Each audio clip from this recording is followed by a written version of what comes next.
Hello dear students, आप सब कैसे हो? अच्छे से हो? खूब पढ़ाई हो रही है? अब आपके बोर्ड्स बहुत नज़दीक हैं तो जम के पढ़ाई करिए। 12th क्लास स्टूडेंट्स, आज मैंने बिजनेस स्टडी का एक बड़ा इंपॉर्टेंट सा टॉपिक लिया है जिसमें से बोर्ड एग्जामिनेशन में 2 to 5 मार्क्स का इस टॉपिक से क्वेश्चन आ ही जाता है। तो मैंने आज लिया है securities and exchange board of India, भारतीय प्रतिभूति एवं विनिमय बोर्ड सेबी, जिसको शॉर्ट फॉर्म में हम लोग सेबी कहते हैं। सेबी का नाम बिजनेस में, अकाउंटेंसी में कई बार आता है। आप लोग जानते होंगे सेबी क्या है, पर सेबी को मैं अच्छे से थोड़ा सा आपको डिस्क्राइब कर दूं कि सेबी क्या है और इसकी आवश्यकता क्यों पड़ी। हम लोग पीछे कंपनी चैप्टर पढ़ चुके हैं। लास्ट चैप्टर में जो कंपनी में हम लोगों ने पढ़ा, कंपनियां शेयर इशू करती है, डिवेंचर इशू करती है, और बहुत सारी कंपनियां जो फाइनेंस वाली कंपनियां हैं जिसमें लोग पब्लिक अपना पैसा इन्वेस्ट करती है, तो पब्लिक के पैसे जो पब्लिक के जो निवेशक होते हैं, इन्वेस्टर्स होते हैं, उनके हितों की रक्षा करने के लिए सेबी की आवश्यकता पड़ी। बीच में क्या होता था स्टार्टिंग में कि बहुत सारी कंपनियां गबन करके वो गायब हो जाती थी, जिससे ऐसा होने लगा कि जो पब्लिक है वो शेयर मार्केट में या बाजार में धन विनियोजित करने से डरने लगी। तो ऐसे में अगर पब्लिक पैसा अपने बचतों को मार्केट में इन्वेस्ट नहीं करेगी तो मार्केट में बिजनेस के लिए जो बड़े बड़े कैपिटल है वो कहाँ से आएंगे। लोग स्टार्टिंग में आप लोगों ने पढ़ा होगा 11th क्लास में बिजनेस स्टडी में बैंक कैसे फेल हो रहे थे, बट वो हमारा टॉपिक नहीं है। मतलब जो निवेशक हैं, जो इन्वेस्टर्स हैं, जो जनता है, जो किसी भी पॉलिसी में, किसी कंपनी में, शेयर मार्केट में जो पैसे इन्वेस्ट करती है, उनके हितों की रक्षा हो, उसी के लिए गवर्नमेंट ने, इंडियन गवर्नमेंट ने securities and exchange board of India, भारतीय प्रतिभूति एवं विनिमय बोर्ड सेबी की स्थापना की। सबसे पहले जो इसकी स्थापना जो हुई थी वो 12 अप्रैल 1988 को सेबी की स्थापना हुई। लेकिन इस टाइम जब इसकी स्थापना हुई तो ये किसी कारणवश ये उतनी सक्सेस नहीं हो पाई, ये अपना काम सही से नहीं कर पाई। जब 1988 में इसकी स्थापना हुई थी तो इसका जो मेन काम था इस वजह से हुआ था, मतलब आंतरिक प्रशासनिक संस्था के रूप में इसकी स्थापना केंद्रीय सरकार ने करी थी, बट वो फेल हो गया। फिर बाद में फिर से गवर्नमेंट ने स्टार्ट किया इसकी पुनर्गठन करने का, कि इसको नहीं भाई, इसको स्ट्रॉन्ग बनाना है जिससे कि निवेशकों के हितों की रक्षा हो, इन्वेस्टर्स जो शेयर मार्केट में पैसे लगाते हैं उनके हितों की रक्षा हो। किसी भी आप पॉलिसी में पैसा लगाते हैं तो उसके लिए 1992 में इसका फिर से पुनर्गठन किया सेबी का।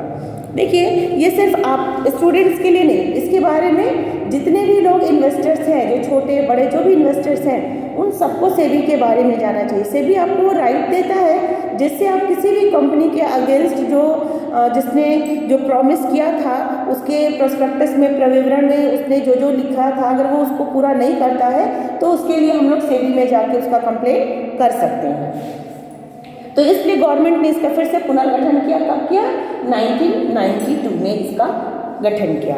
जब सेबी का गठन हुआ तो गवर्नमेंट ने इसमें 9 मेंबर्स की एक कमेटी बनाई है कि 9 मेंबर्स का एक बोर्ड बनाया, और ऑर्गेनाइजेशन ऑफ सेबी में 9 मेंबर्स रखे, जिसमें से सेंट्रल गवर्नमेंट ने क्या किया कि एक जो उसका जो अध्यक्ष था वो सेंट्रल गवर्नमेंट ने अपनी तरफ से डायरेक्ट रखा। 2 केंद्र सरकार द्वारा नामांकित 2 मंत्रालयों से 2 अलग अलग सदस्यों को उसमें नियुक्त किया गया।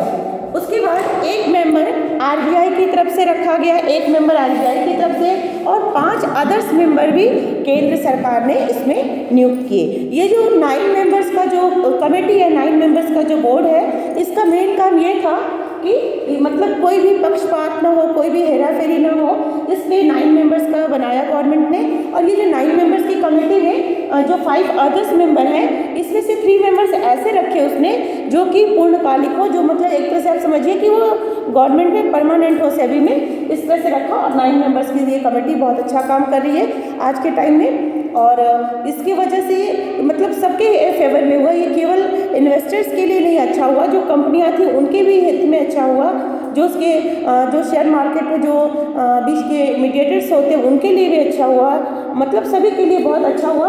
तो इसलिए इसको हम लोग थोड़ा समझते हैं purpose and role of SEBI, कि सेबी का की स्थापना का क्या पर्पस था गवर्नमेंट का। सबसे पहला अगर हम लोग जो लेते हैं कि जो जारी करता, जो इशू करते हैं, जो कंपनियां जो शेयर्स इशू करती हैं, उनके फेवर में कैसे था, क्योंकि सेबी कुछ रूल्स बनाती है और उस रूल्स को सभी कंपनियों को फॉलो करना पड़ता है। कोई भी कंपनी जो मार्केट में शेयर्स डिवेंचर्स इशू कर रही है वो बिना सेबी के रूल्स के को फॉलो किए नहीं कर सकती। सेबी ये जो इन्वेस्टर्स हैं उनको भी और जो शेयर्स इशू करने वाले जो हैं उनको भी, कंपनियों को, दोनों को भी कुछ राइट्स देती है, कुछ अधिकार देती है और उनके ऊपर कुछ कंट्रोल करने के लिए कुछ बाउंडेशन भी लगाती है, आप ऐसे नहीं कर सकते। तो जो कंपनी सेबी के रूल्स को फॉलो करेगी तो जो पब्लिक है, जनता है, जो इन्वेस्टर्स हैं, उनका उसको विश्वास मिलेगा कि हाँ भाई ये कंपनी अच्छी है। तो इसलिए इन्वेस्टर्स के लिए भी अच्छा हुआ, जो ये इशू जो करने वाले उनके लिए भी अच्छा हुआ और इन्वेस्टर्स के लिए, दोनों के लिए अच्छा हुआ। और जो बीच में जो इमीडिएटर्स होते हैं उनके फेवर में भी अच्छा हुआ। वो बता सकते हैं अपने इन्वेस्टर्स को, जिनके लिए वो जो ब्रोकर्स होते हैं जो अपने क्लाइंट्स के लिए जो शेयर्स खरीदते हैं उनको बता सकते हैं कि भाई ये जो कंपनी का शेयर है ये सेबी के रूल रेगुलेशंस को पूरा फॉलो करती है, इसमें आप जो अपना पैसा लगा रहे हैं, अपनी जो सेविंग जो थोड़ा थोड़ा करके हम बचाते हैं उसको किसी कंपनी में पैसा लगाए और वो पता चला कि कंपनी ने जो भी प्रॉमिस किया था सब फ्रॉड हो जाए, तो फिर ये एक इन्वेस्टर्स के फेवर में ये बहुत ही बड़ा मतलब समस्या वाली बात होती है। और फिर वो उसका विश्वास एक बार खो जाएगा तो वो फिर मार्केट में लॉन्ग टर्म या शॉर्ट टर्म कहीं भी वो इन्वेस्टमेंट नहीं करना चाहेगा। तो जो इमीडिएटर होते हैं, जो मध्यस्थ होते हैं, वो बताते हैं कि ये जो कंपनी है ये सेबी के रूल को फॉलो कर रही है और अगर आपको ऐसा लगता है कि कंपनी भी कुछ गलत करेगी तो आपके पास ऑप्शन है ना, आप सेबी में जाकर उसकी शिकायत कर सकते हैं और सेबी उसके अगेंस्ट कड़ी कार्रवाई करेगी। तो स्टूडेंट्स आई थिंक कि आप समझ गए होंगे कि सेबी क्या है, सेबी क्या काम करती है। सेबी सबसे 2 पॉइंट्स याद आपको रखने हैं कि सेबी की स्थापना कब हुई थी। इसमें देखिए क्वेश्चन क्या बन रहा है, सेबी की स्थापना सर्वप्रथम कब हुई थी, तो 12 अप्रैल 1988 में। इसका पुनर्गठन कब हुआ, यानी कि इस टाइम तो ये फेल हो गई, फिर से इसको कब लाया गया, तो 1992 में सेबी को फिर से लाया गया। क्यों लाया गया, तो मेन इसका है तीनों के लिए फेवर में है, जो इसके इन्वेस्टर्स हैं उनके लिए भी, जो इशू करने वाले उनके लिए भी और जो इमीडिएटर है, तीनों के हितों में, तीनों को के फेवर में लाया गया। एक और क्वेश्चन इसमें बन रहा है कि सेबी के जो परमानेंट मेंबर है, जो सेबी का बोर्ड है जो, उसमें कितने मेंबर्स हैं, तो 9 मेंबर्स हैं। और 9 मेंबर्स का भी मैंने आपको बताया कि कैसे एक जो उसका अध्यक्ष होगा, जो चेयरमैन होगा, वो सेंट्रल गवर्नमेंट की तरफ से डायरेक्ट नियुक्त किया जाएगा। उसके बाद जो 2 हैं वो सेंट्रल गवर्नमेंट ही उसको नियुक्त करेगी, लेकिन वो 2 अलग अलग मंत्रालयों से होंगे। एक और है उसको रिजर्व बैंक की तरफ से रहेगा और बाकी जो 5 अदर्स मेंबर हैं उन्हें भी सेंट्रल गवर्नमेंट नियुक्त करती है, जिसमें से कि 3 ऐसे सदस्य होते हैं जो पूर्णकालिक होते हैं। तो मैंने ये टॉपिक आपको पूरा क्लियर बता दिया, उसके बाद इसको रिवाइज भी करा दिया। तो स्टूडेंट्स आप इसको अच्छे से पढ़िए, एग्जाम में इसे 3 to 5 मार्क्स फिक्स हैं। अगर वीडियो अच्छा लगे तो दूसरों को भी शेयर करिए, दूसरे बच्चों को भी फायदा हो।